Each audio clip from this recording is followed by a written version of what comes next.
Bismillahirrahmanirrahim. Assalamualaikum warahmatullahi wabarakatuh. Innal hamdalillah nahmaduhu wa nasta'inuhu wa nastaghfiruh wa na'udzu billahi min syururi anfusina wa min sayyiati a'malina may yahdihillahu fala mudhillalah wa may yudhlilhu fala hadiyalah. Asyhadu an la ilaha illallah wa asyhadu anna Muhammadan abduhu wa rasuluhu amma ba'du. Alhamdulillah, segala puji bagi Allah, Tuhan semesta alam yang telah menciptakan kita dan memberikan banyak kenikmatannya. Dan kenikmatan terbesarnya adalah kenikmatan iman dan Islam. Salawat serta salam semoga tetap tercurah limpahkan kepada baginda alam Habibana wa Nabiyana Muhammad sallallahu alaihi wasallam yang telah mengorbankan jiwa raganya demi tersampainya kalimat la ilaha illallah Muhammad Rasulullah kepada kita selaku umatnya di akhir zaman. Para hadirin rahimakumullah, alhamdulillah setelah satu purnama mungkin kita tidak bertemu. Akhirnya pada kesempatan kali ini qadarullah kita bisa bertemu kembali dalam kajian Tadabbur Juz 30. Insyaallah pada kesempatan kali ini kita akan mentadaburi surah Al-Buruj.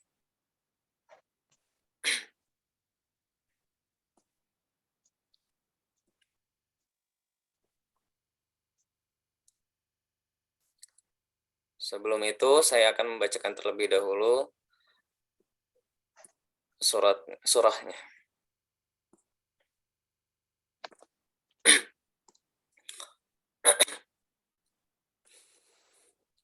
A'udzu billahi minasy syaithanir rajim.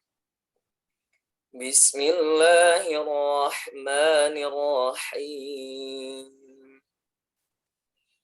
والسماء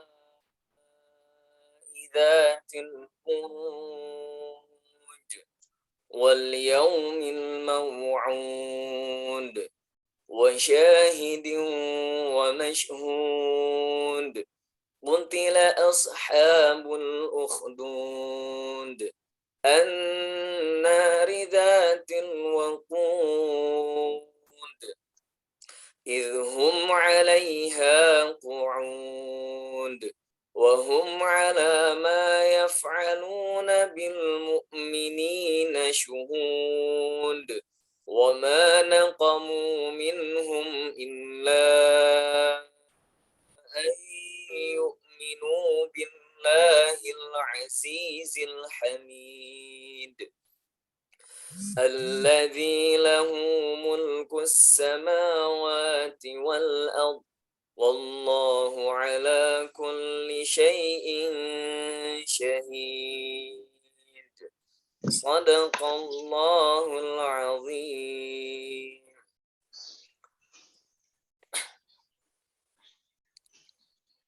Baiklah teman-teman, para hadirin rahimakumullah. Pada kesempatan kali ini yang akan kita bahas adalah ayat pertama sampai ayat ke-9 insyaallah.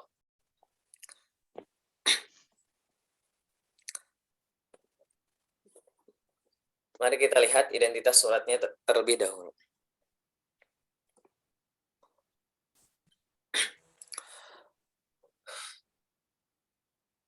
Surah ini bernama Al-Buruj, artinya gugusan bintang.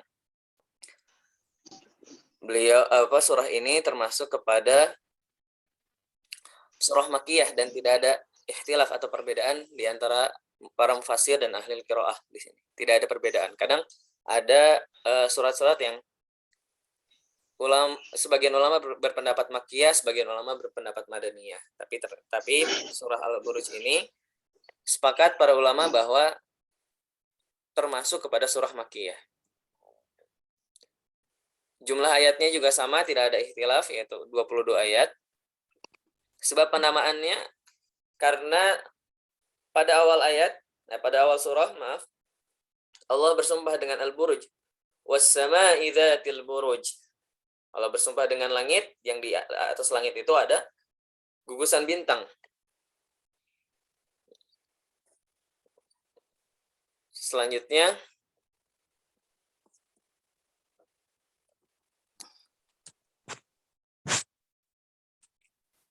Asbabun nuzul. atau sebab diturunkannya surah ini.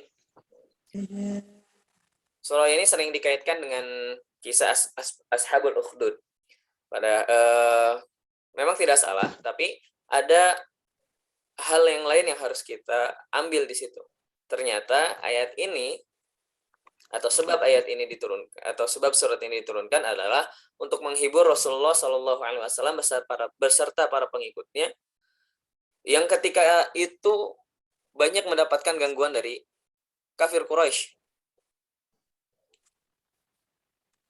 dan keadaannya hampir sama antara kembali lagi kepada agama nenek moyang atau disiksa seperti halnya yang terjadi pada Ashabul Ukhdud. Oleh karena itu, Allah menceritakan kisah Ashabul Ukhdud dan bagaimana kekuatan mereka, keistiqomahan mereka dalam mempertahankan imannya, sehingga nanti dipuji-puji terus oleh Allah dan mendapatkan ganjaran yang baik. Secara ringkas, kisahnya ini saya ambil dari Sahih Muslim, Musnad Ahmad dan An-Nasai. Dahulu di Yaman atau tepatnya Najran.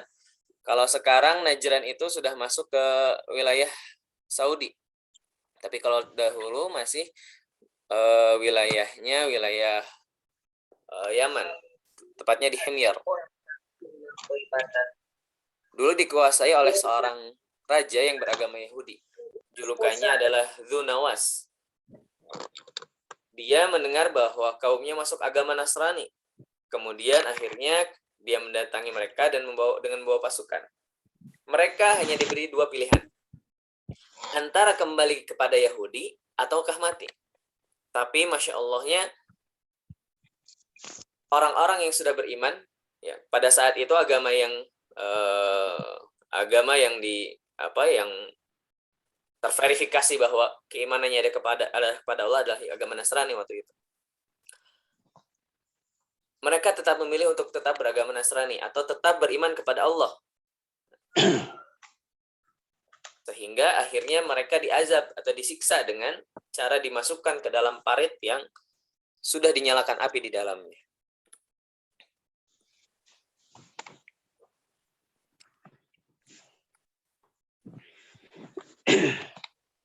Kita masuk ke dalam ayatnya. Ayat yang pertama, was-samaa'i dzatil buruj. Pada ayat ini pada surat ini Allah mulai langsung dengan sumpah. Jadi Bapak dan Ibu, teman-teman sekalian, dalam bahasa Arab ada 3 huruf yang digunakan untuk bersumpah. Wa, ta, dan bi. Contohnya apabila diaplikasikan, wallahi, demi Allah, tallahi, demi Allah, billahi, itu juga sama, demi Allah. Nah, pada ayat ini Allah bersumpah dengan as-samaa'i dzatil buruj. Di sini Allah bersumpah dengan makhluk. Nah, di sini menimbulkan suatu hukum atau suatu pertanyaan yang berujung pada hukum. Apakah boleh kita sebagai makhluk bersumpah dengan makhluk juga? Ya, seperti halnya orang Quraisy bersumpah dengan nama berhala. Ya, tapi itu mungkin karena mereka menganggapnya Tuhan. Terkadang ada yang bersumpah juga dengan nama-nama bintang orang-orang Quraisy itu. Nah, apakah itu boleh? Ternyata hukum bersumpah dengan nama makhluk itu tidak diperbolehkan dalam Islam. Hanya Allah lah yang boleh bersumpah dengan nama makhluknya. Dan apabila Allah bersumpah dengan nama makhluknya, berarti ada hal yang penting di situ. Entah itu setelah ayat ini atau setelah perkataan ini ada hal yang penting, atau di dalam atau makhluk yang dijadikan sumpahnya Allah itu memiliki suatu rahasia, memiliki suatu hal yang besar yang harus dikaji oleh manusia. Nah, sehingga di sini Allah menyebutkan was-sama. Seperti kita ketahui bahwa langit itu masih rahasia. Teknologi yang sekarang atau ilmu pengetahuan yang sekarang mungkin hanya mengetahui beberapa persennya saja. Sedangkan masih banyak rahasia-rahasia langit yang tidak kita ketahui. Zawatil buruj, yang memiliki gugusan bintang. Nah, di sini gugusan bintang diambil karena gugusan bintang itu terkadang dijadikan petunjuk, terutama oleh kaum Quraisy pada zaman itu. Dan umat-umat sebelum kaum Quraisy menjadikan gugusan bintang sebagai petunjuk, tidak hanya petunjuk jalan. Ya, apabila menjadi petunjuk jalan untuk menunjukkan utara, selatan, timur, barat, dan sebagainya macamnya itu dibolehkan. Tapi mereka menggunakan gugusan bintang itu untuk menentukan apakah hal yang akan dilakukan adalah baik atau buruk. Dan inilah yang tidak diperbolehkan.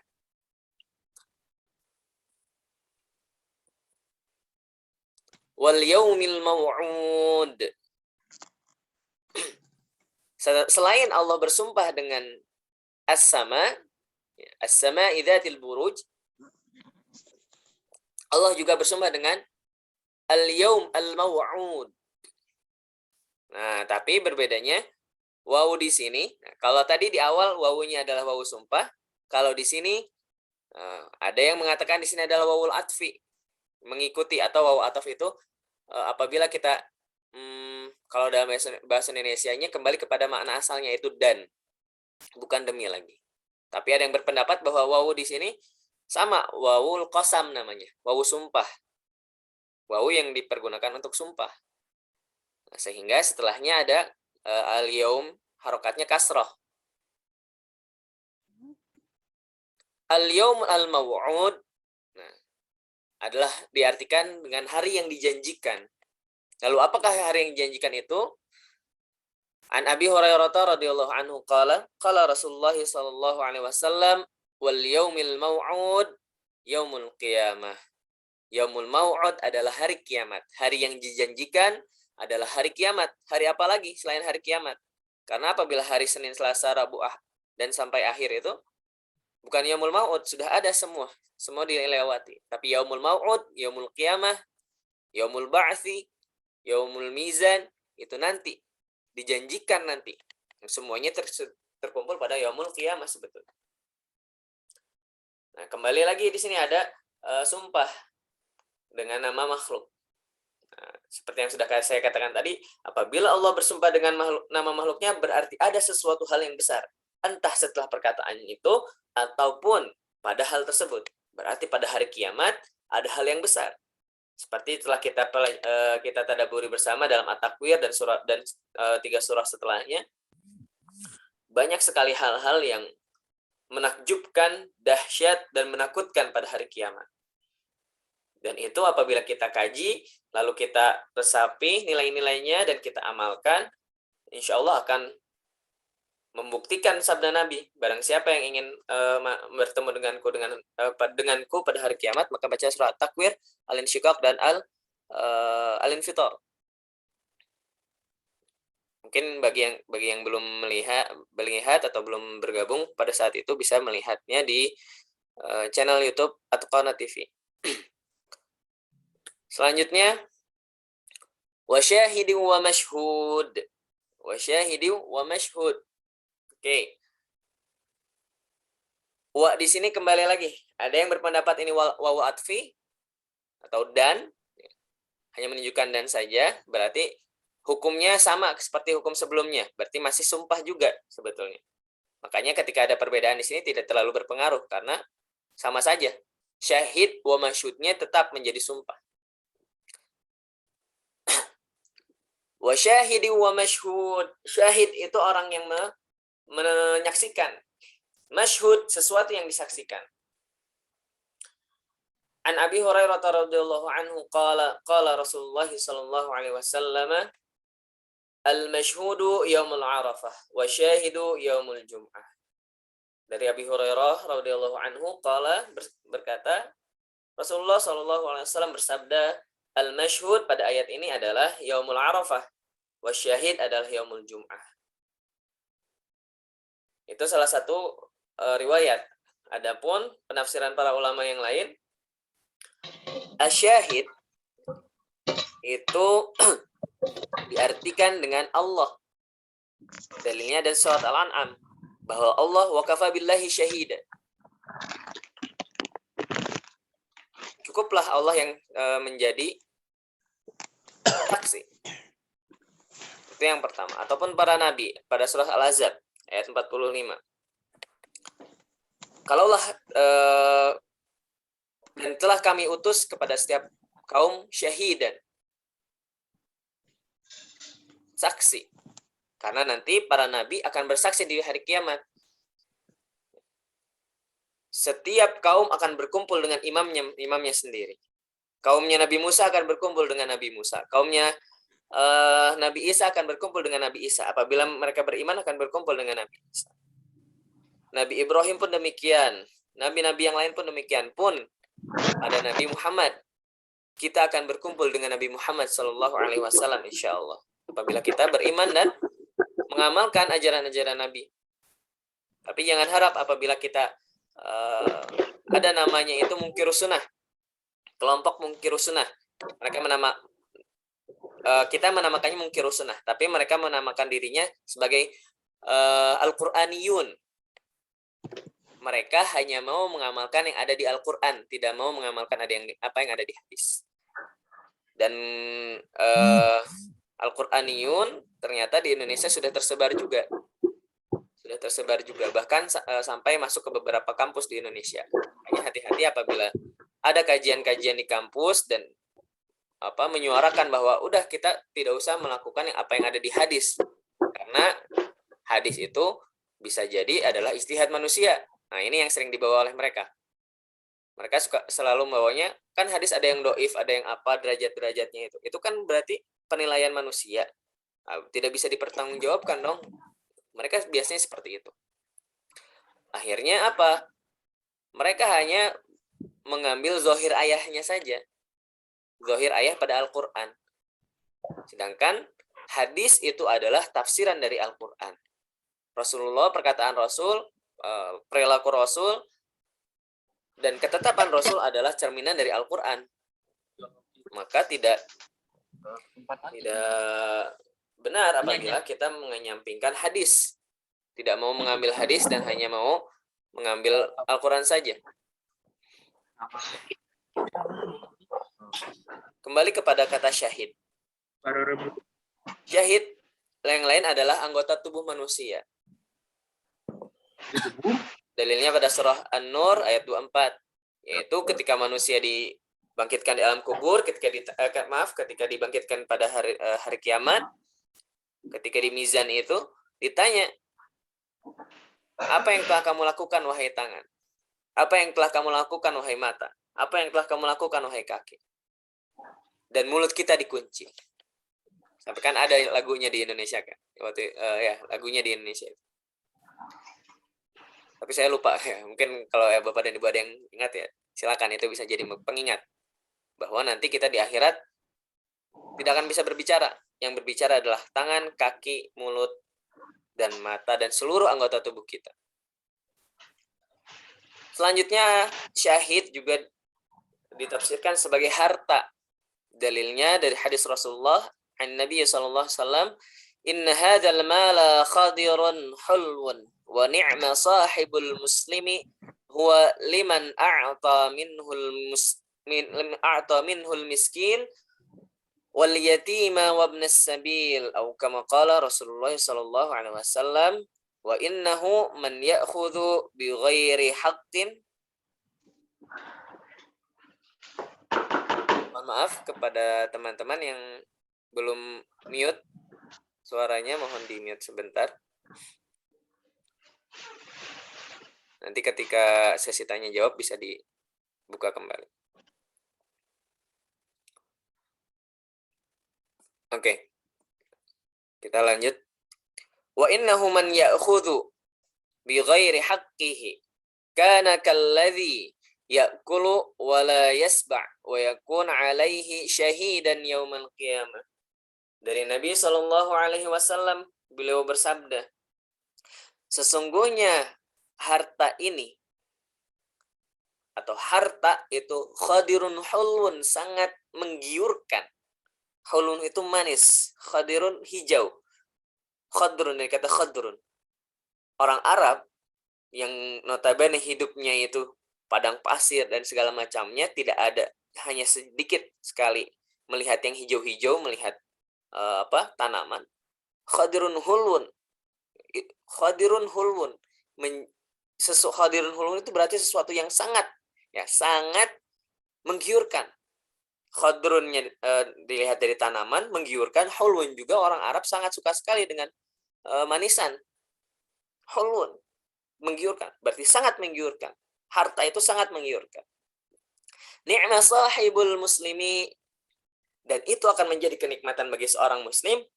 Bagi yang seperti apa? Liman a'ta minhul miskin, bagi mereka yang memberikan harta itu kepada orang-orang miskin, wal yatima, dan orang-orang yatim, anak-anak yatim, wabnas sabil, dan ibnu sabil.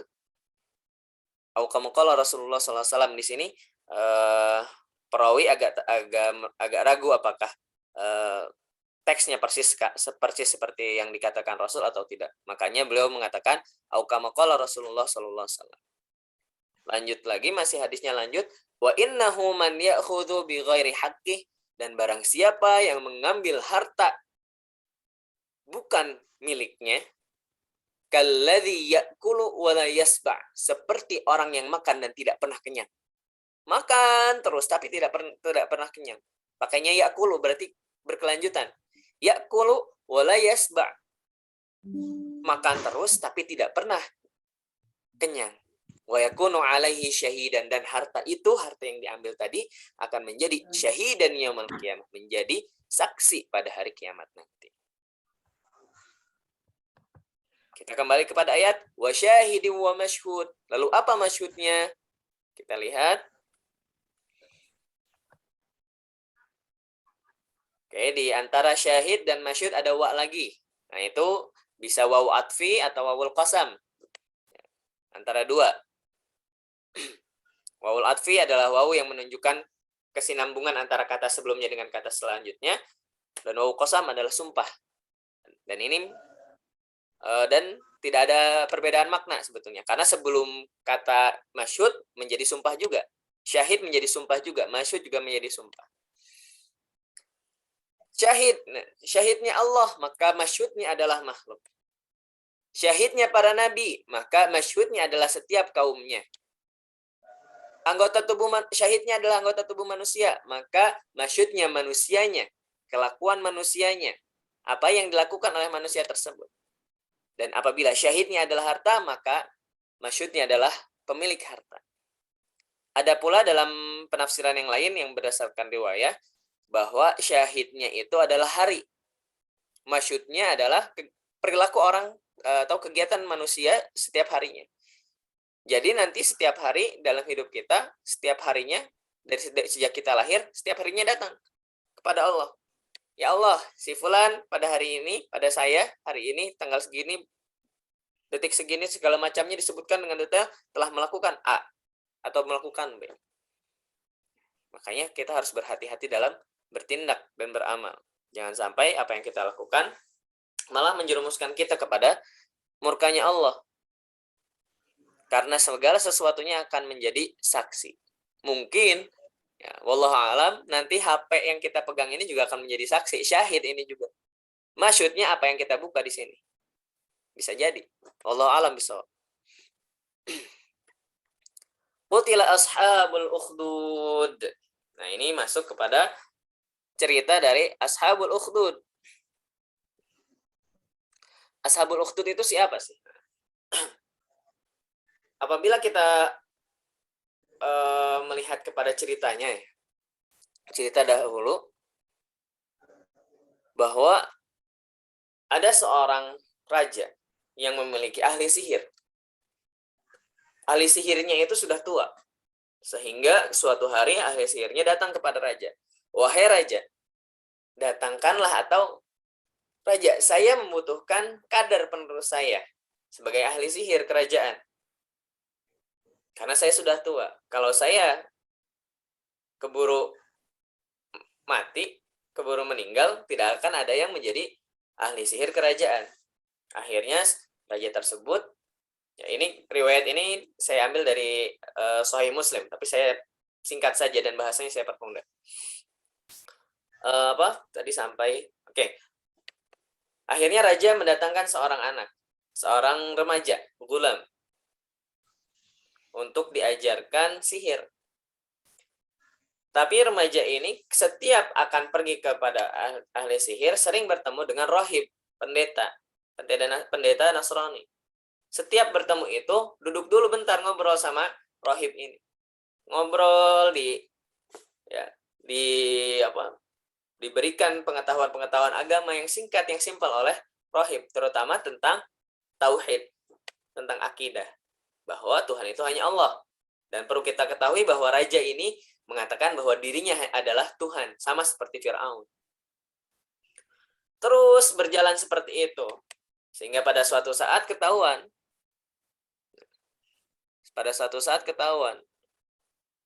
Sang raja akhirnya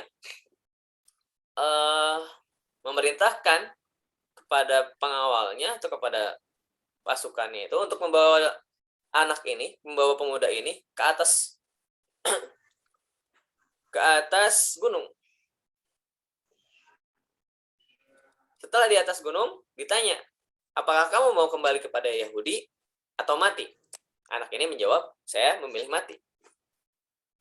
Akhirnya dilempar dari atas gunung, atas tebing mungkin ya, atas jurang.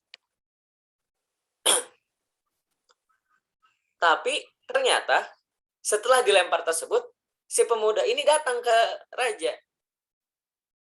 Loh, kok kamu belum mati? Kata raja. Pasukan saya sudah melempar kamu ke bawah dari atas gunung belum? Sudah, raja. Oke, bawa lagi. Sekarang bawa ke tengah laut.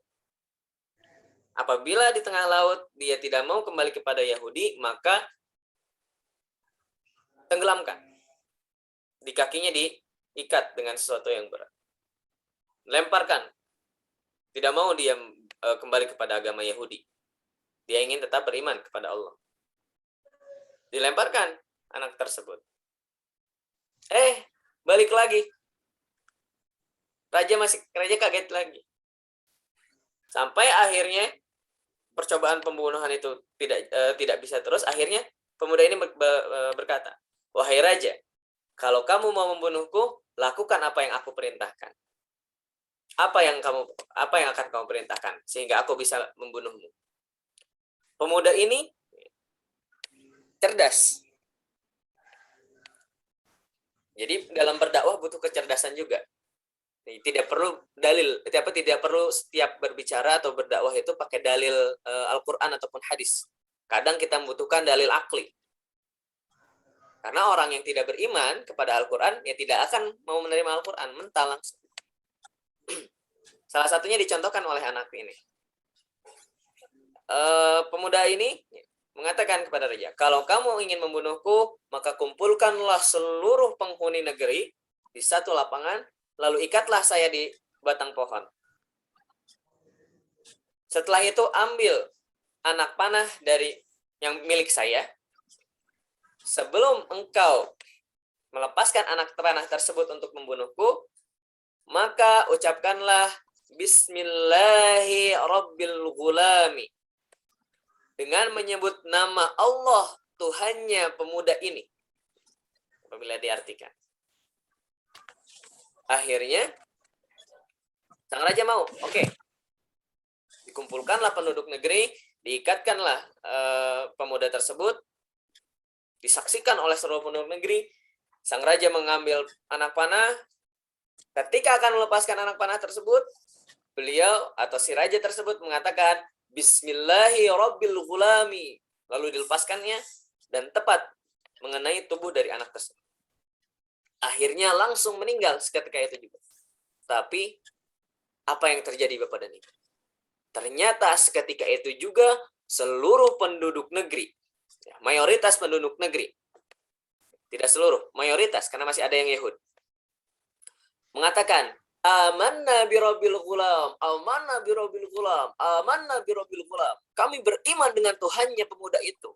Kami beriman dengan Tuhannya pemuda itu. Keimanan orang-orang tersebut ternyata malah kuat. Kenapa? Karena melihat bahwa anak ini tidak mati ketika dicoba dibunuh dengan berbagai macam cara, tapi ketika dibunuhnya dengan asma Allah, dengan bismillahi, maka anak itu akan langsung mati. Orang-orang faham bahwa dengan keridhaan Allah, dengan nama Allah, maka apapun bisa terjadi. Akhirnya mereka beriman.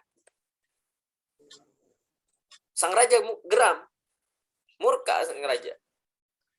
Akhirnya dikumpulkan, ditanya satu-satu, kamu Yahud atau beriman? Beriman dengan Tuhannya pemuda tadi? Berarti masuk Nasrani. Yang tetap Yahud dipisah. Tapi ternyata banyak yang tidak kembali kepada Yahudi. Mereka tetap beriman kepada Allah. Tetap beriman kepada Tuhannya pemuda itu, yaitu Allah. Bahkan ada ibu yang sedang menggendong bayinya. Yang masih umur di bawah 2 tahun. Disebutnya Rodi' dalam hadis itu. Rodi berarti bayi yang yang sedang masa susu, masa ASI. Takut dia ketika akan dijatuhkan. Allah dengan izinnya membuat bayi itu bicara. Wahai ibu, jangan takut. Wahai ibuku, jangan takut.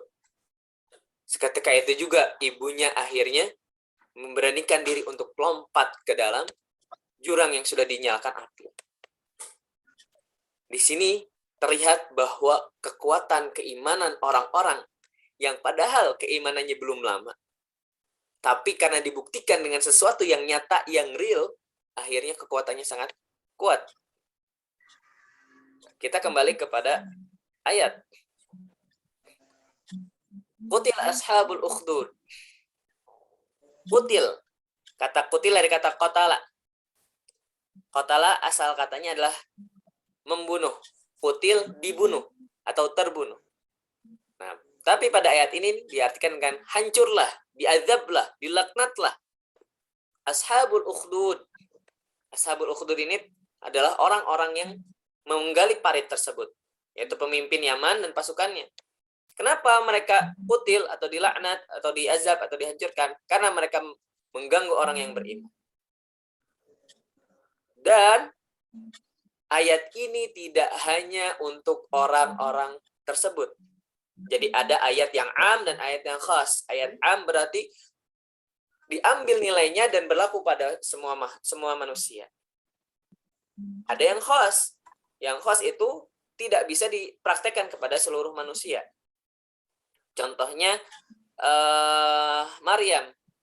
Pada surah Maryam itu ini nazartu sauman. Saya berniat saum, tapi ternyata saumnya adalah saum anin nutqi.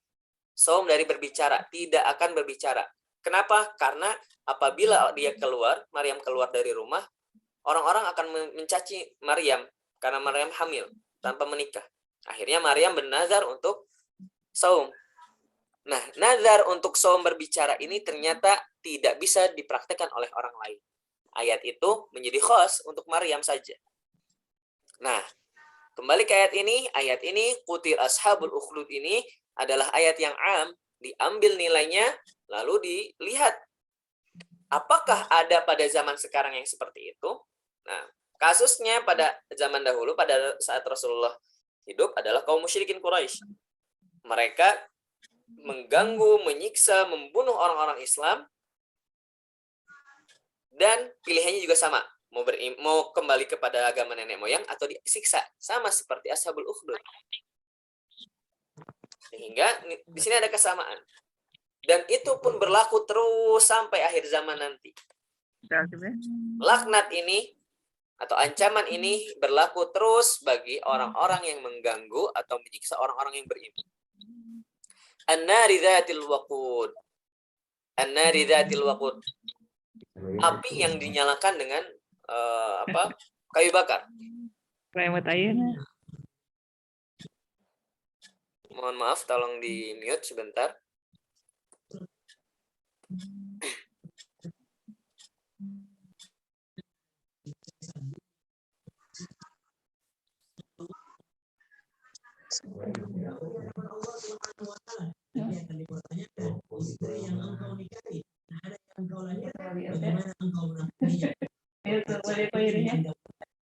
Oke. Ya tuh pas Maaf, tolong di-mute teman-teman, Bapak dan Ibu. An-nari dzatil waqud.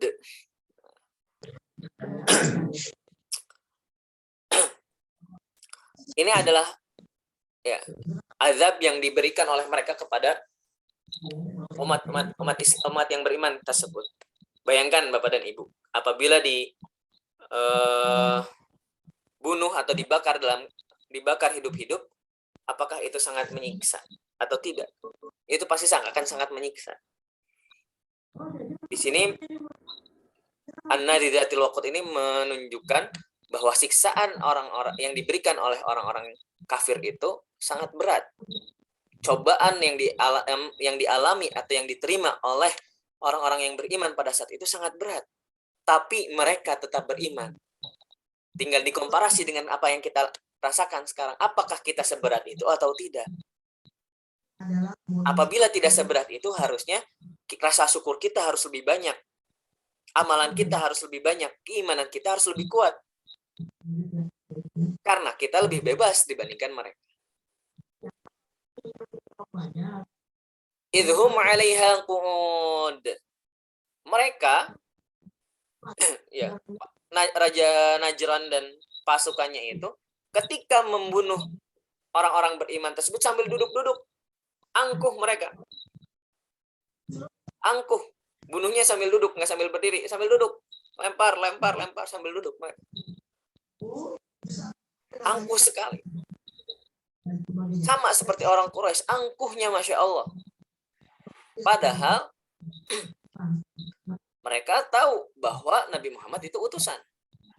Kaum Quraisy kan seperti itu. Kaum Quraisy tahu bahwa Rasulullah itu utusan dari Allah. Hanya saja mereka tidak mau. Nah ini, sisi politik. Mereka tidak mau kekuasaan diambil oleh Nabi Muhammad SAW. Akhirnya mereka tidak mau beriman. Angkuh. Salah satu ciri seseorang itu kufur adalah keangkuhan. Nah, kita tinggal screening di dalam diri kita. Apakah ada keangkuhan di dalam diri kita? Jangan sampai kita sama seperti orang-orang yang kafir. Orang-orang yang kufur. Apabila masih ada keangkuhan, secepatnya kita obati. Jangan sampai hal tersebut mengerak dalam diri kita.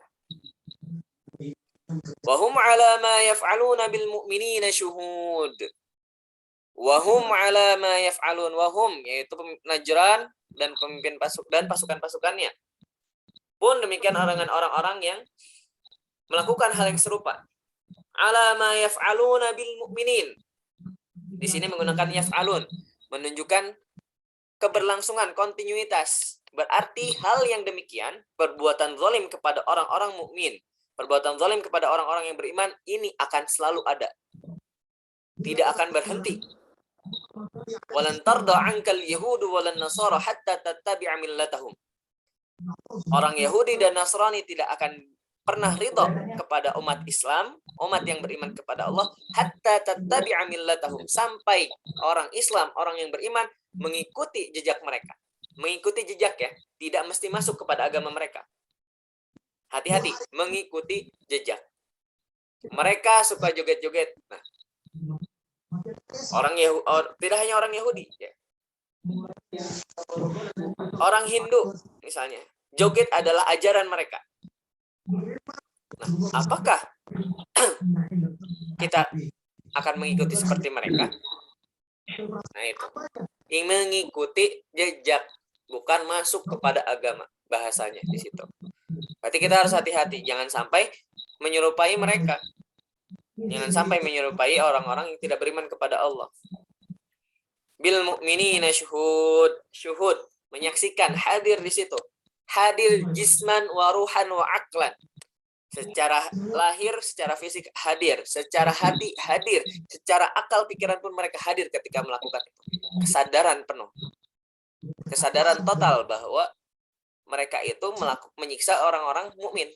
Kenapa? Tanda tanyanya. Kenapa kok sampai mereka menyiksa orang-orang mukmin? Dijawab oleh ayat berikutnya. Wa ma naqamu minhum illa ayyuminu billahil azizil hamid.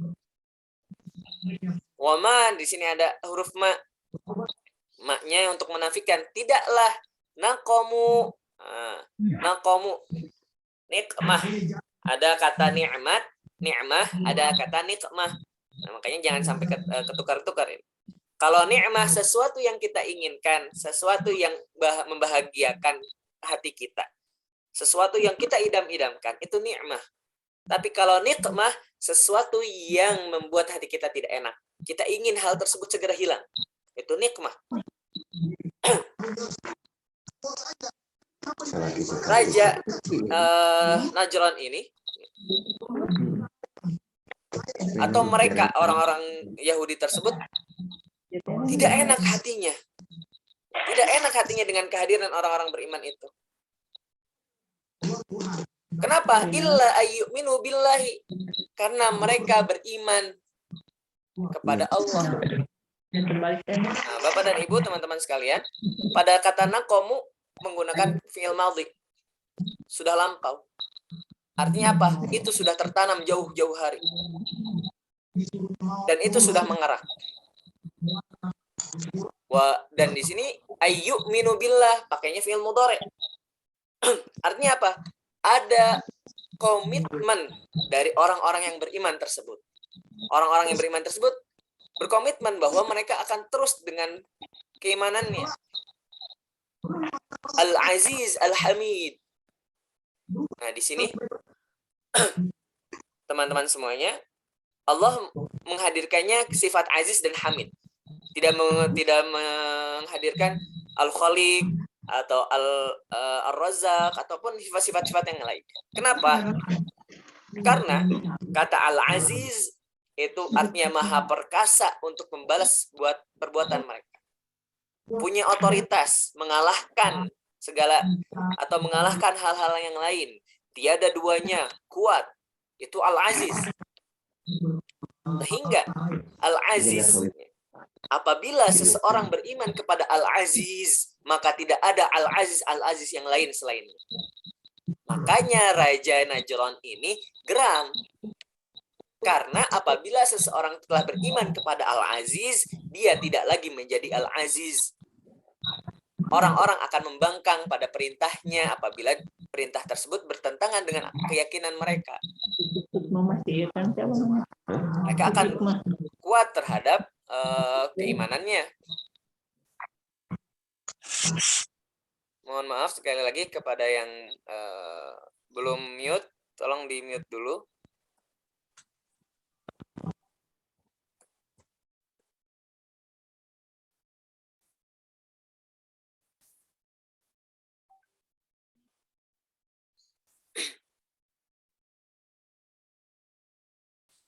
Oke. Al-Hamid. Nah, sifat selanjutnya adalah Al-Hamid. Al-Hamid ini selalu berbuat baik. Berbuat baik dengan rahman rahimnya Allah terhadap semua makhluk. Tidak ada makhluk yang tidak mendapatkan kenikmatan di dunia. Dengan nafas saja itu sudah nikmah. Sudah ni'mah. Sudah kenikmatan. Dan kata Al-Hamid artinya pujian dan syukur juga. Orang yang beriman kepada Al-Hamid, mereka tidak akan memuji dan tidak akan bersyukur kepada atau tidak akan menyembah ya. Pujian yang sampai kepada penyembahan. Kecuali kepada Al-Hamid yaitu Allah.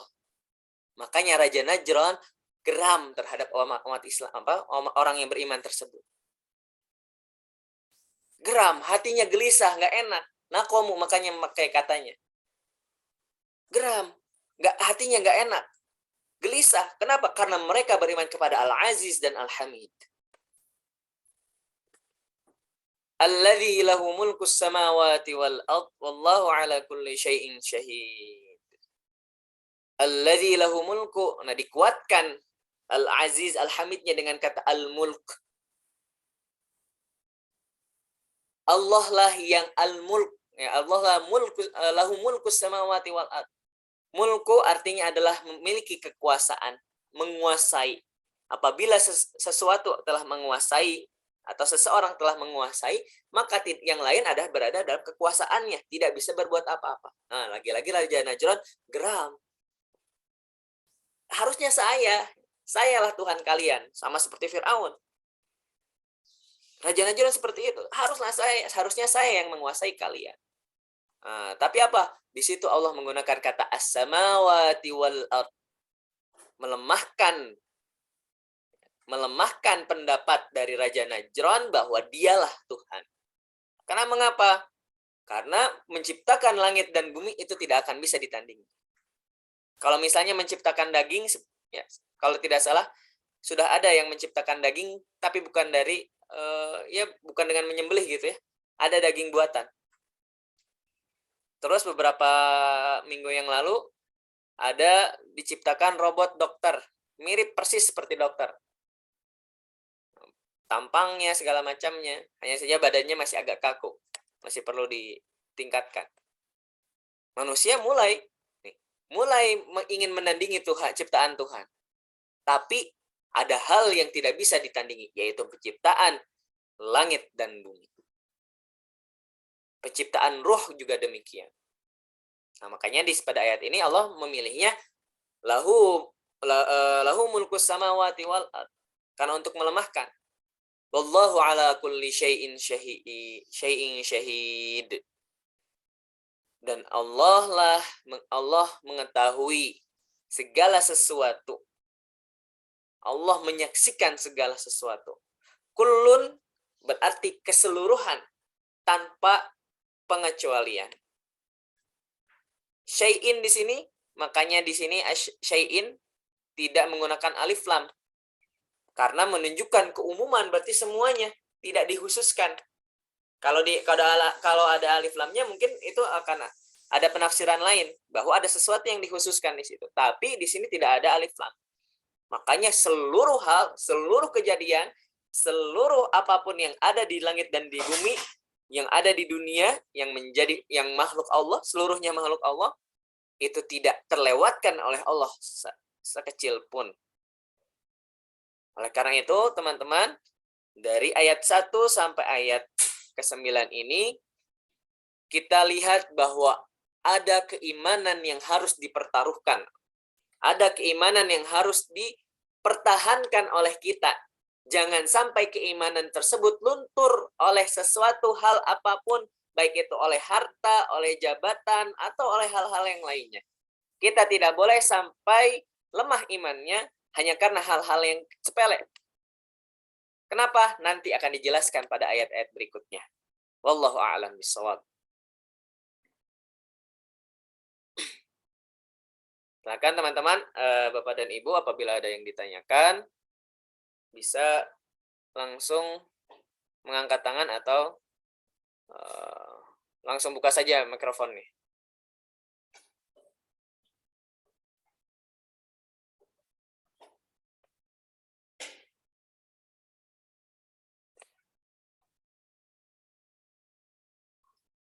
Monggo Bapak dan Ibu.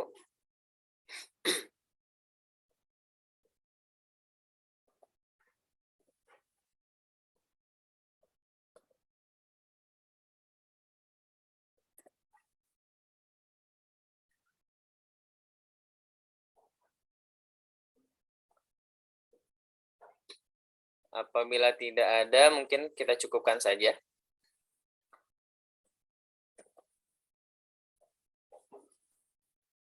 Oke, sepertinya. Atau di chat, di kolom chat boleh, teman-teman. Ustaz, saya mau bertanya Pak Ustaz sedikit. Mangga, Pak Mehmet. Ya. Bismillahirrahmanirrahim. Assalamualaikum warahmatullahi wabarakatuh. Waalaikumsalam warahmatullahi wabarakatuh. Mudah-mudahan ya Pak Ustaz dan keluarga juga sehat semuanya ya. Amin, amin Pak. Semoga Bapak dan sehat, juga sehat. Amin, amin. Ini Pak Ustaz, kalau misalnya kita di lingkungan ya yang menjauhkan kita kepada Allah ya. Sementara kita ingin lingkungan kita itu selalu dekat dengan Allah, sholat berjamaah, ya, 5 waktu di masjid gitu, kemudian ngaji dan sebagainya. Tapi lingkungan tidak mendukung untuk mempertahankan kebiasaan baik itu. Nah, sikap kita bagaimana sebaiknya menurut Pak Ustadz? Itu terima kasih. Wassalamualaikum warahmatullahi wabarakatuh. Waalaikumsalam warahmatullahi wabarakatuh. Saya jawab dulu mungkin ya Pak ya. Untuk yang lain setelah jawaban ini mungkin. ada hadis Nabi yang mengatakan balighu anni walau ayah. Dan itu menjadi sebuah kewajiban bagi kita. Balighu anni walau ayah. Sampaikanlah dariku walau satu ayat. Ada juga yang apa? Idza ra'a minkum munkaran falyughayyirhu bi yadihi. Fa in lam yastati' fa bil lisani, fa in lam yastati' fa bil qalbi. Fa huwa ad'aful iman. Jadi kewajiban kita sebagai masyarakat yang pertama kita lakukan adalah menasehati orang tersebut. Menasehati lingkungan. Kalaulah kita tidak bisa melakukan hal tersebut dengan lisan, ya dengan tangan, pertama dulu dengan tangan. Kalau nggak bisa, ya, dengan lisan. Lisan juga nggak bisa. Nah, kita gunakan orang lain, lisan orang lain. Lisan dari pemuka agama yang dipandang di situ, atau lisan dari pemimpin daerah tersebut, RT atau RW atau segala macamnya, yang lain seperti camat dan lain-lain. Apabila tidak bisa juga, maka pilihannya satu, pilihannya dua. Kalau kita masih kuat di sana, silakan sambil berusaha terus berdakwah. Kalau tidak kuat, maka tinggalkanlah. Kalau misalnya kita takut kita akan ikutan seperti mereka, maka hijrah. Makanya lihat Rasulullah SAW hijrah dari Mekah ke Madinah. Kenapa? Mementingkan kaumnya, ya. Dan ini juga perintah dari Allah. Kalau tidak berhijrah, umat Islam akan susah untuk beribadah. Kalau tidak berhijrah, umat Islam akan susah untuk berdakwah. Kalau tidak berhijrah, umat Islam akan susah untuk membangun kekuatan. Tapi lihat ketika sudah berhijrah, sholat dengan tenang, dakwah dengan tenang, membangun kekuatan, membangun pasukan dan sebagainya macamnya lebih mudah. Makanya apabila kita tidak kuat, boleh berhijrah. Hijrah dari tempat yang buruk itu tidak menjadi sesuatu hal yang hina. Oh, lemah gitu. Enggak akan seperti itu. Kita tidak akan dicap lemah oleh Allah apabila kita memang tidak kuat. Tapi kita usahakan terlebih dahulu untuk berdakwah. Ajak satu persatu. Yang lebih kena itu seperti dakwahnya Rasul. Dakwahnya Rasul dan para sahabat itu datangin seorang satu-satu. Datangin, ketok pintunya. Ajak ngobrol. Hati ke hati. Itulah dakwahnya Rasul seperti itu. Makanya kan banyak yang masuk Islam. Abu Bakar As-Siddiq masuk Islam karena seperti itu. Rasulullah datang. Abu Bakar ngobrol, segala macam, curhat. Akhirnya masuk Islam. Dan demikian pula para sahabat ketika berdakwah. Tipe ceramah ada, model ceramah ada. Tapi ada metode yang kadang tidak dilihat oleh kita. Kadang kita ya kurang respect kadang-kadang ya. Kan ada seperti jamaah tabligh itu kan, datengin rumah satu-satu, diketok pintunya, ajak sholat. Ajaknya sholat yang mudah dulu. Belum disuruh kurban, belum disuruh zakat, pokoknya ajak sholat aja dulu. Dan itu ternyata adalah cara berdakwahnya Rasul dan para sahabat. Dan itu yang harus kita lakukan. Kita sambil silaturahmi ke tetangga, ngasih makan, ngobrol dulu. Nah, daripada kita nangga atau ngobrol yang kurang baik, lebih baik kan ketika ngobrol sambil ngopi, ngobrol perkara iman. Nah, itu lebih enak. Nah, jadi Pak Mehmet ataupun siapapun yang menghadapi keadaan yang sama, coba dekati satu persatu saudara-saudara kita itu. Jangan langsung mencap mereka, oh si fulan mah gini, si fulan mah gini. Jangan dulu. Karena belum tentu di akhirnya nanti mereka seperti itu. Bisa jadi ketika akhir hayatnya mereka husnul khotimah. Sedangkan kita yang sekarang sholat, jamaah, ngaji, pas akhir hayat nggak tahu kita sedang apa. Naudzubillahi min dzalik. Mungkin itu Pak yang dapat saya sampaikan. Baik, terima kasih. Terima kasih. Nuhun Pak Ustaz, nuhun. Mohon sami-sami.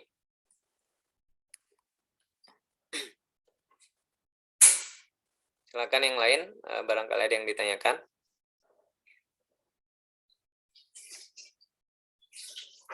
Apabila tidak ada yang ditanyakan, sepertinya tidak ada ya. Saya lihat dulu. Ya, sepertinya tidak ada yang bertanya. Mungkin kita cukupkan dulu. Sekian. Insya Allah kalau tidak minggu depannya lagi. Itu berarti per 2 minggu. Kita akan melanjutkan pembahasan surah Al-Buruj dari ayat 10 sampai ayat 22. Mari kita tutup dengan bacaan hamdalah. Alhamdulillahirabbil alamin dan doa kafaratul majlis. Subhanakallahumma wa bihamdika asyhadu an la ilaha illa anta astaghfiruka wa atubu ilaik. Terima kasih atas perhatiannya dan kedatangannya. Semoga ini menjadi amal ibadah bagi kita. Amin ya Allah ya Rabbal. Assalamualaikum warahmatullahi wabarakatuh.